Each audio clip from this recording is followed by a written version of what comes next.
ജിതു ചേട്ടൻ്റെ പടം life of Josootty. അത് എന്താ പറയുക, ഒരു പെട്ടെന്ന് ഒരു ഉച്ച നേരത്തായിരുന്നു ആ കോൾ വന്നത്.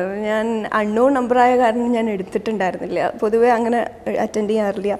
അപ്പോൾ എനിക്ക് മെസ്സേജ് വന്നു, ജിതു ജോസഫ് ഡയറക്ടർ എന്ന് പറഞ്ഞിട്ട് വന്നു, please call me back when you are free എന്ന് പറഞ്ഞിട്ട്.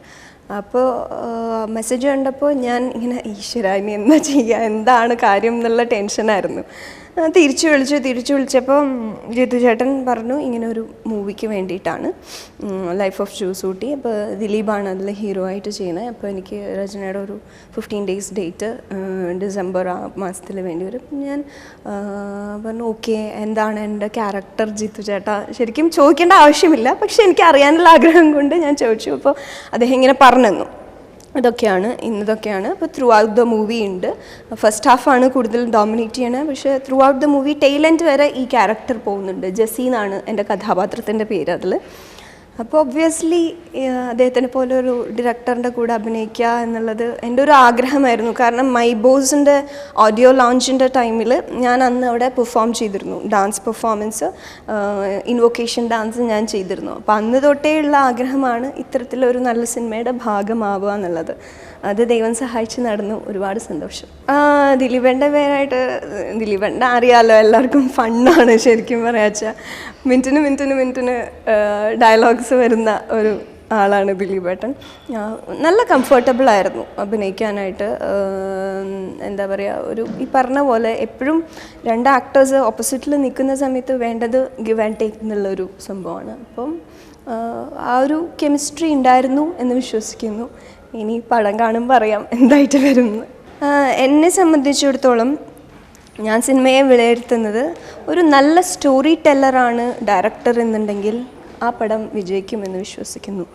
അതിപ്പോൾ ഒരുപാട് നാളിന് ശേഷം ഒരു ഫാമിലി ഓറിയൻറ്റഡ് ആയിട്ടുള്ള മൂവി, അത് ഇമ്പോർട്ടൻ്റ് ആണ് ശരിക്കും പറയാച്ചാൽ. നേരത്തെ നമ്മൾ പറഞ്ഞ പോലെ ഫാമിലി മൂവി കാണാൻ വന്നാൽ ആ പടം എന്തായാലും വിജയിക്കും എന്നുള്ളത് 100% ഉറപ്പാണ്. ഇപ്പോൾ ഒരു ഫാമിലി ഓറിയൻറ്റഡ് സ്റ്റോറി, പിന്നെ അദ്ദേഹം പറഞ്ഞ രീതി, കഥ പ്രസൻറ്റ് ചെയ്ത രീതി, അത് തന്നെയാണ് ദൃശ്യത്തിനെ വ്യത്യസ്തമാക്കുന്നത് എന്ന് ഞാൻ വിശ്വസിക്കുന്നു. ഒപ്പം ലാലേട്ടനെ പോലെയുള്ള ഗംഭീരമായ ആക്ടർ ചെയ്തു എന്നുള്ളത് മറ്റൊരു പ്രത്യേകത കൂടിയാണ്. അപ്പോൾ ഈ ഘടകങ്ങളെല്ലാം കൂടി ഒത്തു വന്നാൽ ഒരു പടം തീർച്ചയായിട്ടും ഹിറ്റായിരിക്കുമെന്ന് വിശ്വസിക്കുന്നു. എല്ലാവരും, ഞങ്ങളെല്ലാ ടീം മെമ്പേഴ്സും നല്ല എക്സൈറ്റഡ് ആണ്. കാരണം ഇതുവരെ ഇപ്പം എന്നെ സംബന്ധിച്ച് ഞാൻ ഇതുവരെ ചെയ്യാത്ത ഒരു ടൈപ്പ് ഓഫ് ക്യാരക്ടറാണ് യൂട്യൂബ് ബ്രൂട്ടസിൽ ചെയ്തിരിക്കുന്നത്. അതുപോലെ തന്നെ ഇതിൽ ഓരോ ക്യാരക്ടേഴ്സും അവർ ഇതുവരെ സ്ക്രീനിൽ കാണാത്ത ഒരു രീതിയിലുള്ള പ്രസൻറ്റേഷനാണ് ഈ സിനിമയിൽ. അപ്പോൾ അതിൻ്റെ ഒരു വ്യത്യസ്തത തീർച്ചയായിട്ടും ഉണ്ടായിരിക്കും. പിന്നെ ഇത് എടുത്ത് വന്നപ്പോൾ നന്നായിട്ടുണ്ട് എന്നുള്ളൊരു കോൺഫിഡൻസ് നമുക്ക് എല്ലാവർക്കും ഉണ്ട്. ആ ഒരു പോസിറ്റീവ് മൈൻഡോട് കൂടി നമ്മൾ പോകണം. റോബി എനിക്ക് അറിയണ്ടായിരുന്നില്ല, റോബി ചെയ്തു എന്നുള്ളതല്ലാതെ റോബിനെ എനിക്ക് പേഴ്സണലി അറിയണ്ടായിരുന്നില്ല. പക്ഷേ ഈ അടുത്താണ് ഞാൻ റോബിനെ പരിചയപ്പെട്ടത്. അപ്പോൾ ഈ എട്ടും പൊട്ടും എന്നുള്ള പാട്ടിന് മുമ്പ് തന്നെ ഇതിൽ വേറൊരു സോങ് ഉണ്ട്, ഇൻ്റർവെൽ സോങ് ആണത്. ഇൻ്റർവെലിൻ്റെ ടൈമിന് അടുത്ത് വരുന്നൊരു സോങ്ങാണ് അത്. ആ പാട്ട് കേൾക്കുമ്പോൾ എനിക്ക് പേഴ്സണലി അതിനോട് എനിക്ക് ഭയങ്കര ഒരു അട്രാക്ഷനാണ്. അതിൻ്റെ ട്രീറ്റ്മെൻറ്റ് തന്നെ, ആ ഒരു സിറ്റുവേഷന് പറ്റിയ ഒരു ട്രീറ്റ്മെൻറ്റാണ് അതിൽ റോബി ചെയ്തിരിക്കുന്നത്. ആ പാട്ട് റിലീസാവാത്തതുകൊണ്ട് ഞാൻ സസ്പെൻസ് കളയുന്നില്ല. അത് പറഞ്ഞാൽ ഒരു ഭയങ്കര കൺഫ്യൂസ്ഡ് ആയിട്ടുള്ള മൊമെൻറ്റ്സ് ആണ് ആ സമയത്ത്, ഇൻ്റർവെൽ ടൈമിൽ.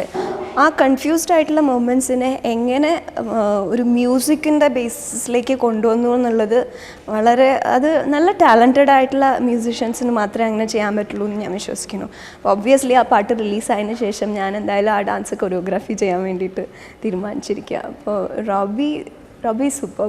ഡാൻസ് ഇപ്പോഴും ഉണ്ട്, പണ്ട് തൊട്ടേ. എന്ന് പറഞ്ഞാൽ ഒരു 3.5 വയസ്സ് തൊട്ട് ഡാൻസ് പഠിക്കാൻ തുടങ്ങി. ഞാനൊരു പ്രീ ഡിഗ്രി പഠിക്കുന്ന സമയത്ത് ഞാൻ ഡാൻസ് സ്കൂൾ തുടങ്ങി. ആ ഡാൻസ് സ്കൂൾ ഇപ്പോഴും കണ്ടിന്യൂ ചെയ്തുകൊണ്ടുണ്ട്. പിന്നെ യൂട്യൂബ് ബ്രൂട്ടസിൽ ഡാൻസ് മുക്ത ചെയ്യുന്ന റോള് ഒരു ഡാൻസ് ടീച്ചറായിട്ടാണ്. അപ്പോൾ അതിൽ സ്റ്റുഡൻസ് എൻ്റെ സ്റ്റുഡൻസാണ്, എൻ്റെ ഡാൻസ് സ്കൂളിലെ സ്റ്റുഡൻസാണ് ചെയ്തിരിക്കുന്നത്. അങ്ങനെ ഒരു കാര്യമുണ്ട്, ഞാൻ പറയാൻ മറന്നുപോയി. സൃഷ്ടി സെൻറ്റർ ഫോർ പെർഫോമിംഗ് ആർട്സ് എന്നാണ് പേര്. അപ്പോൾ എൻ്റെ സ്റ്റുഡൻസും ഇതിൻ്റെ ഒരു ഭാഗമായി എന്നുള്ളത് സന്തോഷം. മലയാളി പ്രേക്ഷകരുടെ ആസ്വാദന നിലവാരം എന്ന് പറഞ്ഞു കഴിഞ്ഞാൽ ഉള്ളത് പോലെ തന്നെ പറയും, വെട്ടി തുറന്ന് കാര്യം പറയും. അതുതന്നെയായിരിക്കാം അവരുടെ ഒരു പോസിറ്റീവ് ആയിട്ടുള്ള ഇത്.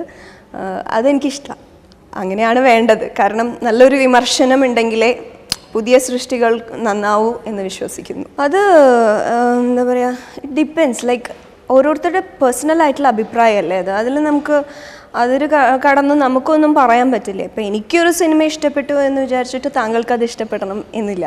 അത് ഓരോരുത്തരുടെ പേഴ്സ്പെക്റ്റീവ് അനുസരിച്ച് മാറിക്കൊണ്ടിരിക്കും. അതിൻ്റേതായിട്ടുള്ള ഒരു റിവ്യൂസാണ് വന്നുകൊണ്ടിരിക്കണേ എന്ന് വിശ്വസിക്കുന്നു. പക്ഷേ മോർ ഓവർ ഞാൻ പറയാച്ചാൽ തിയേറ്ററിൽ പോയി നേരിട്ട് കണ്ടിട്ട് വിലയിരുത്തുക, കാണാതെ വിലയിരുത്തരുത് എന്നുള്ളൊരു റിക്വസ്റ്റാണ് എല്ലാവരുടെ അടുത്തുള്ളത്.